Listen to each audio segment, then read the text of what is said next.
우리 하나님은요, 우리 성도님들이 잘 되고 행복한 삶을 살기를 원하십니다. 하나님은 택한 자녀들이 그 진리와 생명과 구원의 길을 가기를 원하십니다. 그래서 무엇보다도 인생을 살면서 극상품의 열매를 맺기를 원하시죠. 여러분, 인생은 한 번이거든요.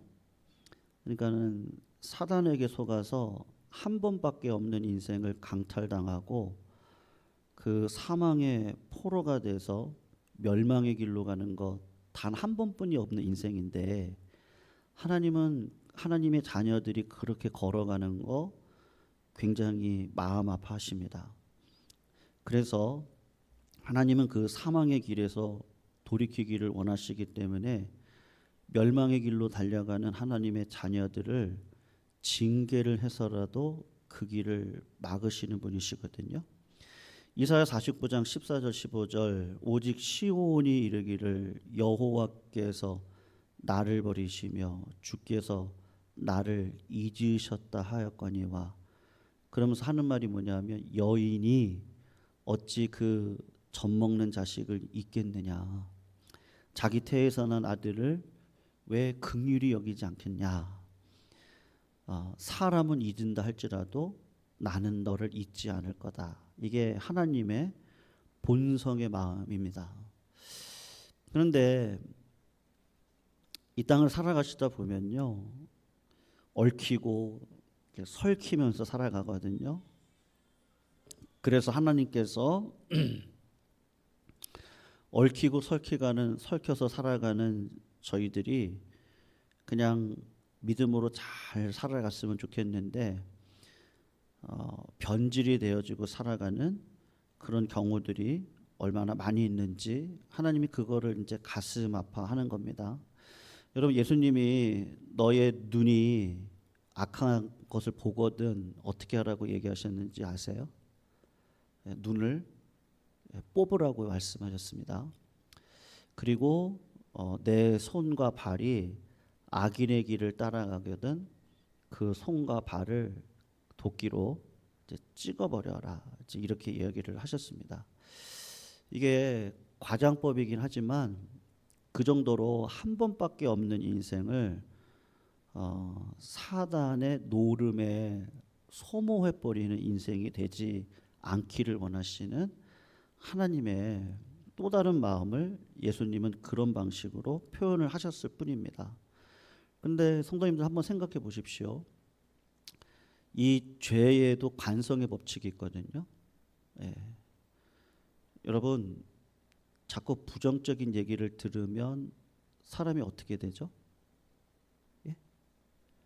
내가 부정적인 얘기를 계속 들었기 때문에 사람의 뇌가 어떻게 바뀌느냐 하면 내가 들었던 것을 듣고 싶은 마음으로 계속해서 마음이 바뀌어 갑니다.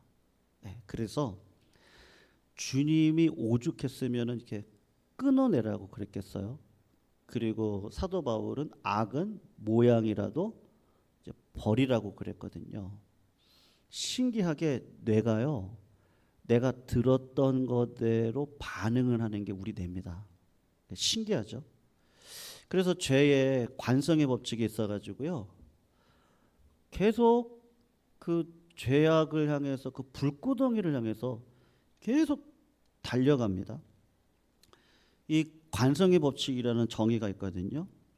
그러니까 이렇게 정의를 합니다. 외부의 힘에 의해 속력과 방향이 변하기 전까지. 그러니까 관성의 법칙이 어떤 외부에서 충격으로 다가오지 않는 이상 물체는 항상 기존의 운동 상태로 움직이려고 한다. 이게 뉴턴의 관성의 제1법칙이거든요. 그러니까 한번 이게 속도가 딱 붙기 시작을 하면 이거를 멈출 수 있는 어떤 물체가 와가지고 이것과 부딪히지 않는 이상은 이 영적인 관성의 법칙도 계속해서 그 끝까지 달려가게 됩니다. 그러니까 한 번 죄가 들어와가지고 속도를 내기 시작하면 관성의 법칙에 의해서 그것이 속도가 힘이 점점 빨라집니다. 언제까지 빨라지는 거예요?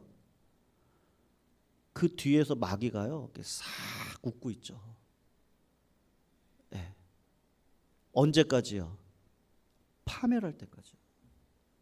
파멸할 때까지 죄의 속성이 굉장히 조그만 씨앗인 것 같은데, 여러분 사람이 얼마나 미련한지 자꾸 그 얘기를 듣다 보면 내가 편한 방식으로 들으려고 하다 보니 내가 자동적으로 그렇게 반응을 한다니까요. 그래서 듣고 싶은 것만 듣고 보고 싶은 것만 딱 보고는 마음 가운데 확신을 얻고 그 길을 그대로 걸어간단 말이에요. 그러면 어떤 일이 펼쳐지죠? 본인은 모르는데 그게 파멸로 가는 길이거든요. 그러니까 여러분 하나님이 보실 때 사도 바울이 그런 얘기를 했잖아요. 여러분 그 사람 뒤에 역사하는 영이 있습니다. 악한 마귀 권세. 그걸 뭐라 그러죠? 세상의 정세와 권세와 주관자들과 악한 영들의 대함이다. 이렇게 얘기를 하거든요. 그러니까 그 보여지는 어떤 표면적인 사람이라든지 환경을 보시면 안 되고, 왜냐하면 그것을 그대로 반응을 하게 되면 내 안에 또 뭐가 들어오는 거예요? 악한 영이 심어 놓는 그 씨가 들어오거든요. 그러면 거기가 또 내 마음이 그 죄악하고 또 뒤대어져요. 그러면 내 마음 가운데 죄가 힘을 얻거든요. 그러니까 너무 지긋지긋하고 무서운 게 이 죄예요. 그러면 여러분 이미 그거는 이미 끝난 거예요. 그렇게 한번 핫버리면은 이미 그건 끝난 거야. 아무리 지어보려고 하십시오. 안 지어집니다. 이게 뇌리에 박혀가지고요. 부정적인 게 뇌리에 딱 한번 박히면 안 됩니다. 안 돼요. 언제까지 안 됩니까? 패망의 자리로 갈 때까지 안 돼요. 이게 마귀가 가장 좋아하는 거란 말이죠.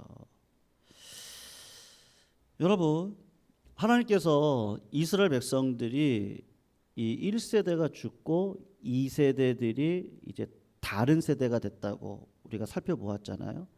다른 세대가 됐다는 건 변질이 되어졌다는 거예요. 그러면 변질이 되어졌다는 건 뭐죠? 이미 냄새를 풍기기 시작을 했다는 거예요. 그러면 요 냄새를 풍기기 시작한 이 죄가 파멸의 자리로 가겠어요? 안 가겠어요? 반드시 갑니다. 반드시 갑니다. 한 번 발걸음을 내가 45도 오른쪽으로 한 번 발걸음을 내딛느냐, 여러분 한 번 발걸음을 내딛으신 분들은 반드시 그 길로 가게 되어 있습니다. 내가 왼쪽으로 발길을 내딛는 순간 그 사람의 눈과 방향은 왼쪽을 바라보기 때문에 왼쪽으로 가게 되어져 있거든요. 회개합니까? 아니요. 안 되더라고요. 회개가 안 됩니다. 결국은 그 아까운 세월을 마귀가 좋아하는 하나님과 관계가 깨지고 이웃들과의 관계가 깨짐으로 최종적으로는 파멸의 자리로 들어갈 수밖에 없거든요. 그게 죄의 속성이에요. 그러니까 제가 몇 번 말씀드렸는데 죄는 너무 지긋지긋해요. 왜냐하면 얼마나 많이 유혹을 하는지 몰라요. 네. 그럴 때마다 인간적으로 반응을 하는 순간 어떤 일이 펼쳐지죠? 나도 똑같은 사람이 돼서 파멸의 자리에 주인공이 되고 말거든요. 그 정도로 지겨운 거예요. 네. 그러니 이 죄를 이겨낸다는 게 쉬워요? 절대 쉽지 않습니다. 네. 그러니까 어떻게 하든지 죄에서 빠져나오셔야 돼요. 그렇지 않으면 제가 뭐라고 말씀드렸죠? 반드시 어떤 길로 간다고요? 반드시 파멸의 길로 간다니까요. 그게 무서워요. 지금은 아닌 것 같잖아요. 굉장히 더 잘 사는 것 같고 하하 깔깔거리고 막 그러는 것 같죠? 절대 그렇지 않습니다. 마귀가 좋아할 일만 하고 있으면 큰일 나거든요. 그래서 이 관성의 법칙을 멈출 수 있는 방법이 뭐냐면 커다란 충격을 주지 않으면 안 됩니다. 그렇지 않고는 이 죄를 끊어낼 방법이 없어요. 왜냐하면 이미 죄가 죄라는 걸 몰라요. 내가 보고 싶은 것만 보고, 내가 주인이 되어서 판단하고, 내가 듣고 싶은 것만 듣고, 그리고 내가 주인이 되어져서 판단하고 있는 이 형국은 지금 파멸의 길을 향해서 계속 속도를 내서 막 가고 있는데, 이걸 끊어낼 방법이 뭐밖에 없는 거예요. 커다란 충격을 주는 거 외에는 방법이 없단 말이에요. 그래서 제가 최수동 목사님 말씀드렸잖아요. 그분은 그냥 세상으로 살 뿐이에요. 사우디 가서 돈 많이 벌고, 뭐 남자들 뻔하지 않아요? 돈 많이 벌면 뭐 술 마시러 갈 거고, 술 마시러 갈 것 같으면 여자 부를 거고, 여자 부르면 그냥 그런 인생. 한 번 빠져들면요, 내가 힘이 있는 이상, 내가 돈을 벌 수 있는 이상 그 길로 갈 수밖에 없는 것이 이 죄악의 관성의 속성이거든요. 그러니까 하나님이 어떻게 하셨다고요? 그냥 포크레인으로 그냥 그분이 쉬고 있는데 두 다리를 그냥 잘라가 버리셨어요. 그렇게 하지 않으면 이거를 멈출 방도가 없거든요. 그러니까는 그때는 너무 힘들었는데, 하나님이 나한테 왜 그러시는지 몰랐는데, 근데 뒤를 돌아놓고 보니까 불 속에라도 들어가서 이 한 몸을 건져낼 수만 있다면 두 다리를 잃어도 상관없구나. 이게 하나님의 은혜라는 걸 깨닫게 되거든요. 여러분, 그런 징계가 없는 자들은 어떤 자들이죠? 히브리서에 보면요, 사생아죠. 네. 여러분, 그러니까 하나님이 이 다른 세대들을 어떻게 하셔야 되는 거예요? 이거 분명 뻔하거든요. 성도님들, 그 외부적인 은혜의 힘을 이제 가하기 시작을 하는 거예요. 그래서 1절에서 3절을 한번 보십시오. 이제 이렇게 얘기를 합니다. 1절에서 3절에 여호와께서 가나안의 모든 전쟁들을 알지 못한 이스라엘을 어떻게 한다 그래요? 시험하신. 그러니까 여러분, 테스트 해가지고, 세상의 테스트는 떨어뜨리기 위함인데 하나님의 테스트 시험은 더 죄악을 불구덩이에서 씻어내고 정금이 되게 하기 위한 방편이란 말이에요. 그래서 시험을 하시고 2절에 보시면 이스라엘 자손의 세대 중에 아직 전쟁을 알지 못한 자들에게 그것을 가르쳐 알게 하려 하사 남겨두신 이방 민족들은 블레셋의 다섯 군주들과 모든 가나안 족속과 시돈과 바알 헤스몬에서부터 하맛 입구까지 레바논 산에 거주하는 히위 족속이라. 그리고 4절을 한번 보시면 뭐라 그러죠? 남겨두신 이방 민족들로 이스라엘을 어떻게 한다 그래요? 그러니까 시험한다는 거예요. 그러니까는 전쟁을 일으키겠다는 거거든요. 여러분, 이대로 살면요, 제 가속성이 붙어가지고 이 백성들은 파멸의 길로 반드시 들어가고 마귀의 조소 가운데, 아이고 내가 이렇게 살아, 내가 왜 이랬을까, 내가 왜 이런 선택을 했을까, 내가 왜 하나님의 음성을 듣지 못했을까, 이러다가 그냥 조소나 당하고 그냥 소모나 당하고요. 그러면 안 되잖아요. 성도님, 가만히 한번 생각해 보십시오. 제가 요새 이제 역사를 이렇게 보면서 일제 강점 기간 때를 생각을 해보세요. 여러분, 조선 말기 시대 때 이 나라는요, 소망이 없는 나라였습니다. 무슨 유교가 이 나라를 소망이 있게 했어요? 무슨 불교가 힘을 줍니까? 이 땅 가운데 다 그냥 겨울이 되면 그 어디에요? 막 주막 같은 데 가가지고 한국 사람들처럼 술 많이 먹고 노름 좋아하고, 여러분 구한말 시대가 그랬거든요. 지도자는 세국정책을 피면서 그 드넓은 세계에 지금 어떻게 돌아가는지를 보지 못하고 나라가 망하기 일보 직전입니다. 그러니까 하나님이 어떻게 하셔요? 일제 36년의 기간을 통해서 이 나라를 연단시키시죠. 네, 그러니까 어릴 적에는 아유 저 일본 사람들 나쁘다 이렇게 봤는데 믿음 안에서 이게 사사기라든지 뭐 사무엘 상하라든지 역대 상하, 열왕기 상하 이걸 보면서 깨닫는 게 뭐냐면 하나님이 우리 민족을 정말로 사랑하시는구나. 네. 36년의 그 세월이 아니면 우리나라 사람들이 어떻게 하나님을 찾습니까? 여러분 지금 북한 땅에 지하교회가 많을까요? 적을까요? 네? 적어요. 네. 이제 북한 땅에 하나님의 이름을 부르는 자들이 점점 적어져요. 너무 신기하지 않아요?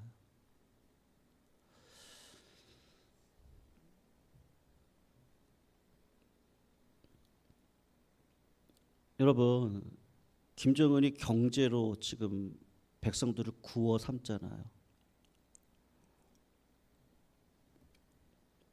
예전에는 뭐 북한이 경제가 어디 있어요. 그래도 조금씩 살만한가 보죠. 기도를 안 한대요. 예전처럼 지하교회가 그렇게 없대요. 저 깜짝 놀랐습니다. 북한도 저런데 하물며 물질이 조금만 있고요. 내가 이거 의시되면서 살만하고요. 그렇다고 생각해 보십시오. 죄의 속성이 있다니까요. 한 번 죄가 들어오면요. 그거 막을 방도가 없습니다. 그러니까 어떻게 해야 돼요? 가만히 계시면 돼요. 조소를 하면 그래. 조소하는 대로 받고 그냥 가만히 있는 거예요. 죄악을 피하면 돼요. 괜히 부딪히면 그 죄가 씨앗이 내 마음에 뿌려지거든요. 그러면 나도 똑같은 사람 돼요. 그럼 가장 마귀가 좋아하는 그런 일들만 일어나는 거예요. 마귀는 뒤에 딱 숨어가지고 장막치고 사람들 막 이용해가지고 서로 싸우게 하고 분열 일으키게 하고 그럼 뒤에서 누가 웃는다고요? 마귀가 씩 하고 웃는 거예요. 거봐. 누가 필요해요? 내가 필요하지. 마귀가 쓱 와가지고 그 분열된 땅에 들어가서 누가 주인이야? 내가 주인이지. 너희들을 누가 인도해? 내가 인도하지. 마귀가 그러거든요. 마귀들이. 인생의 주인 누군데요? 하나님이신데. 그러니까 우리나라 36년에 일제시대 치하해서 여러분 1907년에 평양대문운동이 일어나잖아요. 그러니까 하나님께서 그분들의 마음을 우리 선조들의 마음을 이미 다 만져 놓는 거예요.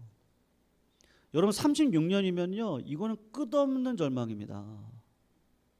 세대가 10년만 지나도 얼마나 지나가요? 여러분 여기서 10년만 지나가 보십시오. 세대는요.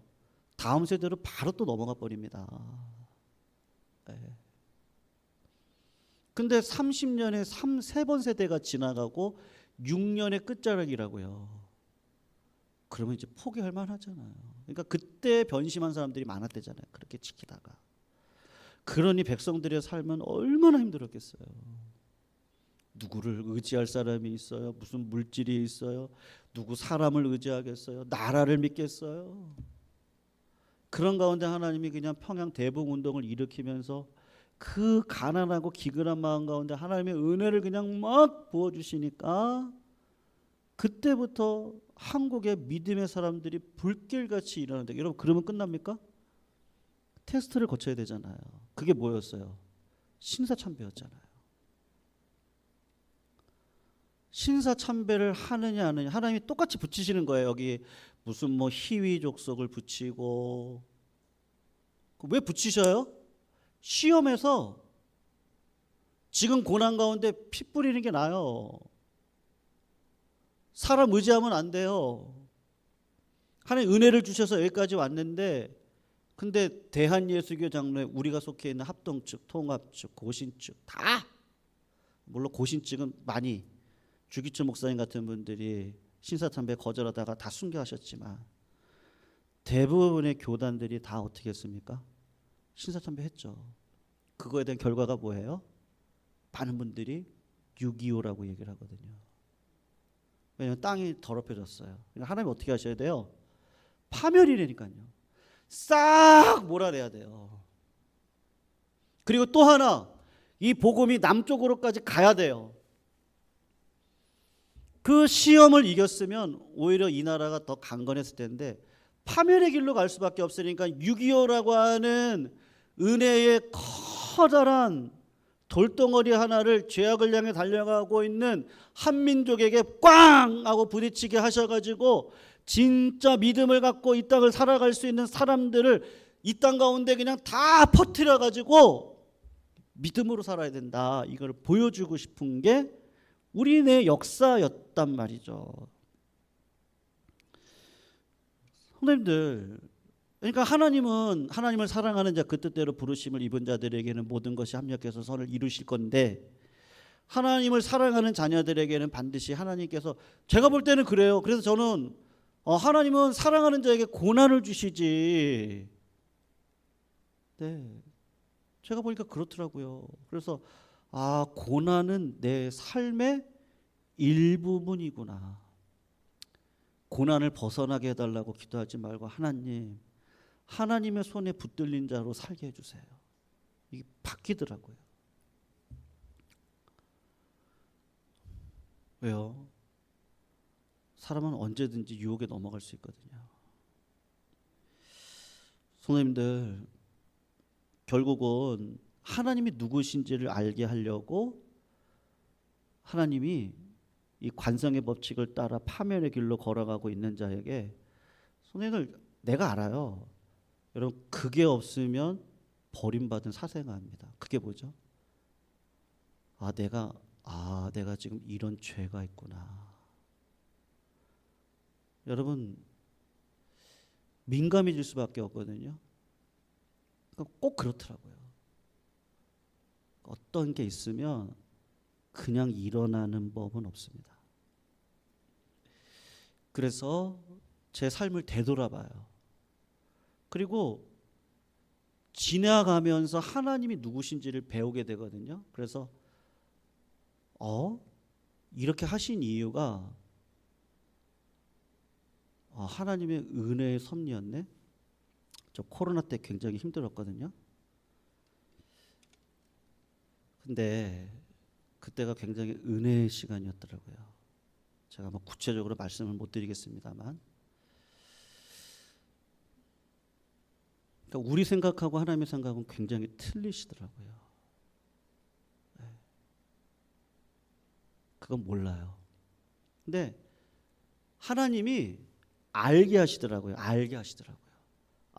이건 이런 이유 때문이었구나.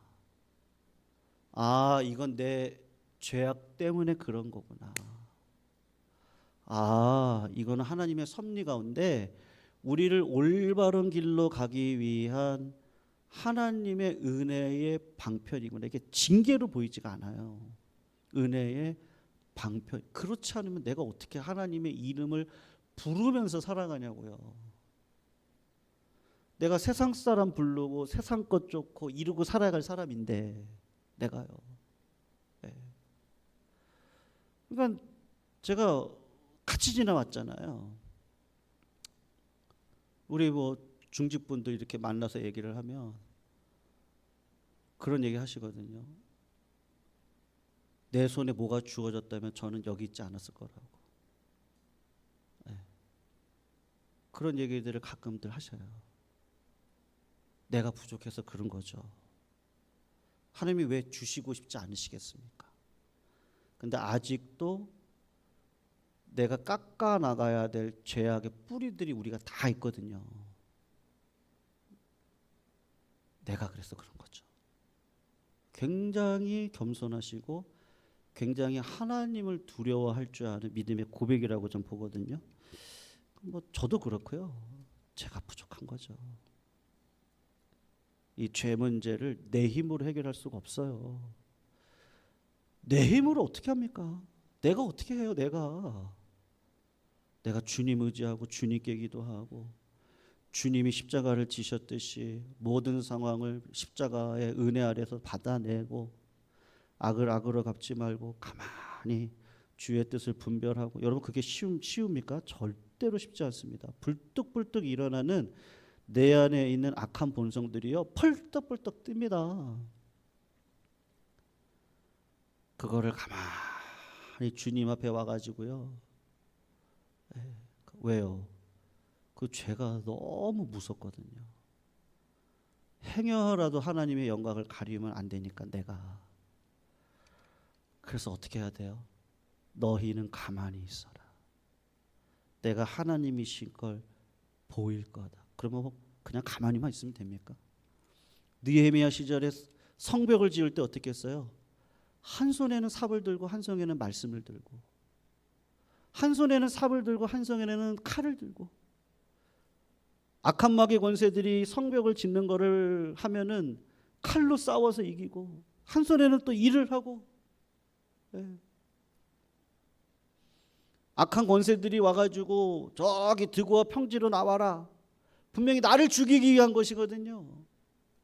그 편지를 보니까 인장이 봉해져 있고 띄워져 있습니다. 아, 이거 나를 죽이려고 하는 것이구나.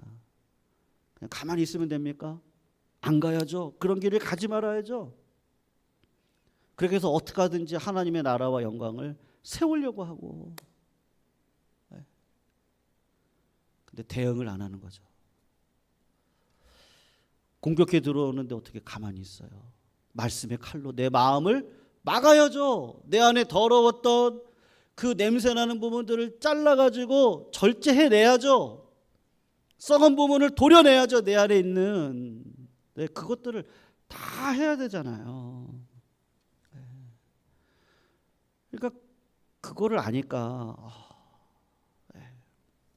그래서 우리가 어느 자리로 들어갑니까? 4절과 6절을 보시면 이제 순종이라는 단어가 나오거든요. 남겨두신 이 이방 민족들로 이스라엘을 시험하사 여호와께서 모세를 통하여 그들의 조상들에게 이르신 명령들을 어떻게 하는지 알고자 함이라고요. 결국은 신앙은 실체거든요. 여러분, 신앙은 절대로 영적이지만은 않습니다. 그러니까 신앙은 반드시 몸이 같이 움직이게 되어져 있거든요. 그러니까 그 사람의 몸이 어떻게 반응을 하는지가 영적인 실체의 모습을 드러내고 있는 거거든요. 그러니까는 여러분, 사울 왕이 마침내 누구의 자리로 들어가요? 누구를 만나요? 신접한 여인을 만나러 가거든요. 그의 몸이 신접한 여인을 만나러 가면 그는 지금 누구의 조정을 받고 있는 거예요? 마귀의 조정을 받고 있는 거죠.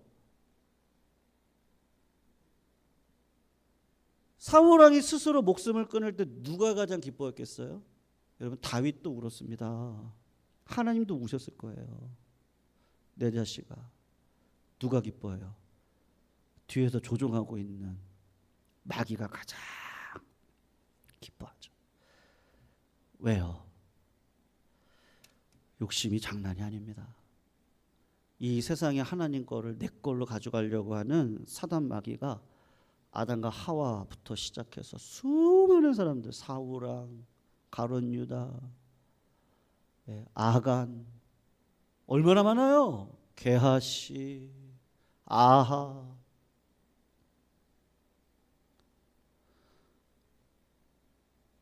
여러분, 하나님은 우리의 죄가 얼마나 잔악스러운지를 알게 하셔서, 야, 이렇게 살다가 이용만 당하다가 말이죠, 그리고 토사구팽 버려지는 게 죄악의 속성이거든요. 근데 그거를 언제 가서 알아요? 그 파멸의 자리에 들어가서야 알더라고요. 그러니까 이게 너무 무서워요. 그러고 난 다음에 할 수 있는 게 뭐밖에 없어요? 파멸의 자리라니까요. 사울왕이 어떻게 해요? 내 몸을 내가 찔러서 죽여야 되는 이 죄의 속성이 그렇거든요. 가룟 유다가 어떻게 해요? 내 몸의 목을 목매어 죽어야 되는, 이제는 내가 타인을 죽였는데 그 모든 피가 다 부러져서 그 피가 누구를 향하도록 하는 거예요? 그만큼 제가 얼마나 잔혹한지 몰라요. 나를 죽이는 자리로 반드시 들어가게 되거든요. 지금은 조금 뭐 편하고 지금은 뭐 조금 뭐 그런 것 같아도 여러분 아닙니다. 절대로 그렇지 않습니다. 그래서 오늘 본문에 하나님께서 어떻게 하시느냐, 8절을 보시면 메소포타미아 왕 누구의 손에 이스라엘 백성들을 팔아요? 구산 리사다임. 여기 리사다임은요 배나 악독한이라는 뜻이에요. 여러분 내 주변에 그런 거 있잖아요. 악한 사람 있습니까? 그 사람들이 사라지면은 좋을 것 같아요? 어떻게 생각하세요? 더 악한 사람이 찾아옵니다. 네, 신기하죠. 더 악한 사람이 찾아와요. 하나님은 그 사람 뒤에 역사하는 악한 권세와 정세와 주관자들, 여러분 이미 이 세상은 괴물이에요. 여기를 띄어내도요, 더 여기 띄어내면 더 악한 괴물이 그 자리를 차지해가지고요 그걸 먹어 치우려고 하는 게 세상입니다. 그러니까 여기 그걸 알려주는 거예요. 구산 리사다임은 배나 더 악한 왕이라는 뜻이거든요. 그러니까 그런 자를 옆에다가 딱 붙여가지고 어떻게 하는 거예요? 8년 동안 조공 바치게 하고 그렇게 하는 거예요. 이럴 때 누구를 세우죠? 온니엘이라고 하는 사사를 세우거든요. 갈렙의 사위입니다.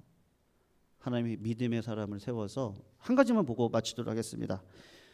10절에 한번 보시면 하나님의 영이 그에게, 여기는 온니엘이거든요, 임하셨으므로 그가 이스라엘 사사가 돼서 나가서 싸울 때 여호와께서, 주어가 누구예요?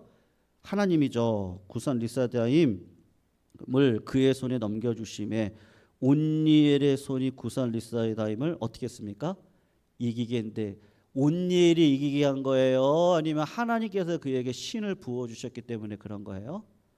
그 전에는 온니엘은 굉장히 약한 사람이었을 거예요. 그런데 하나님이 그에게 성신을 부어주시니까 이는 힘으로도 능으로도 안 되고 여호와 신으로 말미암느니라, 하나님께서 그 사람을 붙여주시는 거죠. 여러분 이 땅에 있는 모든 것들이 하나님의 영광을 드러낼 뿐이라고요. 지난 날을 되돌아보니까 아이고 코로나도 은혜였고 이런 여러 가지 상황들도 다 은혜였고, 은혜 가운데 우리를 여기까지 인도해 주신 것은 하나님이시네요. 요거를 알겠는 거죠.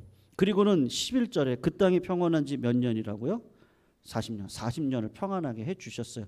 누가 평안하게 해주시는 거예요? 하나님이 평안하게 해주시는 거예요. 그런데 이거를 멈출 수 있는 방법은 뭐예요? 더 악한 왕을 붙여다가 은혜의 돌더미로 부딪히게 해서 일단은 멈추게 하는 거예요. 왜요? 그렇지 않으면 어떻게 돼요? 패망의 길이에요. 원래는 언제 패망했어야 돼요? 요때 패망했어야 돼요. 근데 하나님이 언제까지 끌어가세요? 언제까지요? 남유다 멸망할 때까지요. 사사시대 때 몇백 년 지나고요. 그리고 사울의 40년, 다윗의 40년, 솔로몬의 40년, 그리고 자손 만대 이렇게 가면 몇 년이에요? 여러분 거의 1000년에 가까운 세월을 하나님이 참아내시는 거예요. 그래서 베드로가 어떻게 생각하는 거예요? 1000년의 하나님을 얘기하시는 거예요. 얘기할 수밖에 없는 거예요. 하나님은 그렇게 참아내시는 분이라고요. 원래는 언제 망해야 되는데요? 이때 망해야 돼요. 이때 망해야 되는 거예요. 온니엘, 삼갈, 에훗, 드보라, 기드온, 삼손, 엘리야, 엘리사, 이사야, 예레미야, 하박국, 스바냐, 스가랴, 사무엘, 예수님. 하나님은 끝까지 참아내시는 분이시거든요. 제발 멈춰라. 제발 제약된 길에서 돌아서라. 여러분 거룩한 전쟁 안으로 들어오셔야 됩니다. 이거 내 힘으로 안 됩니다. 내 마음을 바꿔달라고 기도하시는데요. 하나님이 알아서 하실 거예요. 저는 그런 믿음이 있습니다. 언제는 뭐 우리 힘으로 왔나요? 내 힘으로 왔습니까? 언제는? 우린 기도하는 거죠. 하나님의 선하신 뜻을 보여주십시오. 하나님이 영광 보여주셔야 됩니다. 하나님을 두려워할 줄 알면 하나님의 나라는 세워져 갈 뿐입니다. 우리 말씀 생각하면서요. 278자 여러 해 동안 주 떠나